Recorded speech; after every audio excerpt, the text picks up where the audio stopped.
Ignite is an ongoing series of speedy presentations. They've ranged from building multi-person pogo sticks to hacking chocolate. Any topic that geeks hold dear. Each speaker gets only 5 minutes and 20 slides that auto-advance every 15 seconds.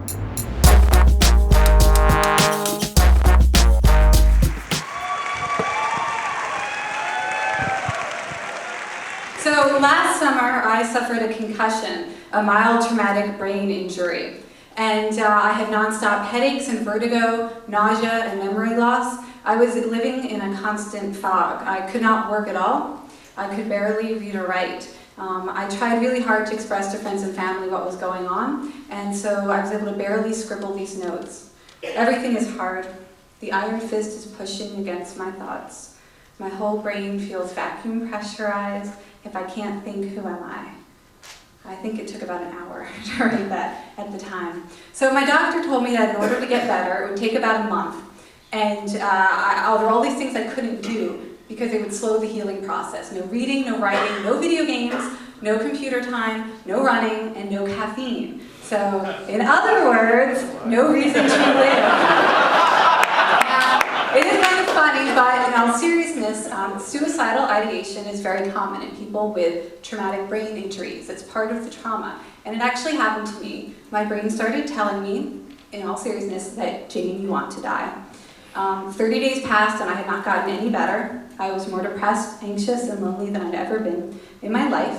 And my doctor told me that these emotions were actually slowing the healing process. The brain cannot heal without positive emotion.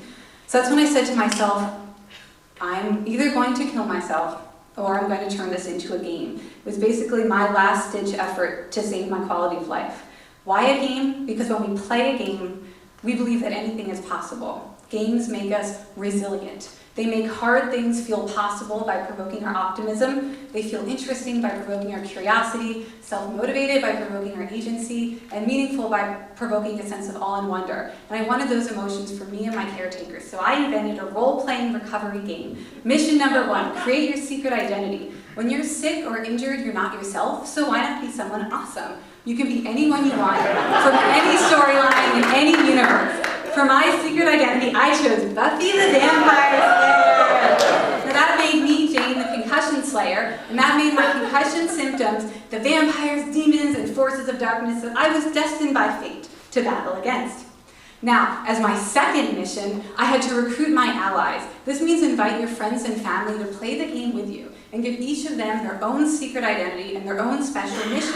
This gives people who care about you and want to help but don't know how, something specific and something actionable to do. So for my first ally, I invited my twin sister Kelly to be my watcher. That's the person who's in charge of mentoring the Slayer. Her job was to call me every single day and ask for a report on my concussion slaying activities and give me new creative missions to try to accomplish the next day. I invited my husband to serve as Willow, the geeky best friend computer expert.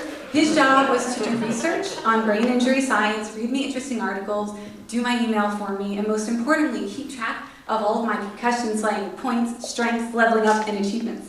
I invited my friends Natalie, Ramel, and Maurice, that's Redoxin, to be Xander, the comic relief character. Their mission was simply to come over and make me laugh once a week, and that actually turned out to be really important.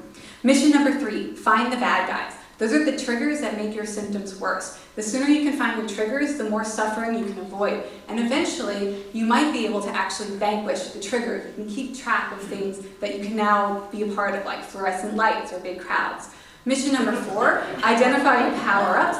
These are things that you can still do that make you feel good no matter how bad you feel otherwise. So for me, it was hearing, touching, smelling. I could still cuddle my dog. I could still listen to podcasts. Mission number 5, create your superhero to-do list.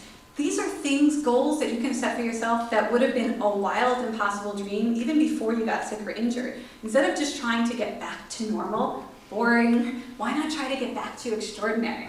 So, did it work? Yes. I actually started to recover after 30 days of no improvement within just a few days. It's almost 1 year later, and I'm almost 100% recovered. And most importantly, even when I still had the symptoms, I stopped suffering. I broke the cycle of anxiety and depression.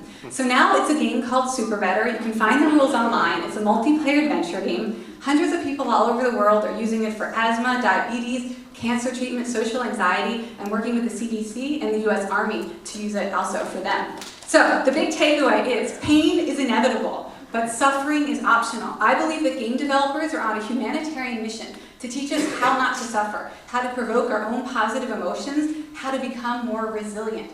Basically, how to become the best versions of ourselves. So, I'm Jane McGonigal, aka Jane the Concussion Slayer, and this is the most important part. If you see any vampires or demons lurking around the campsite tonight, please, you give me a call. Woo!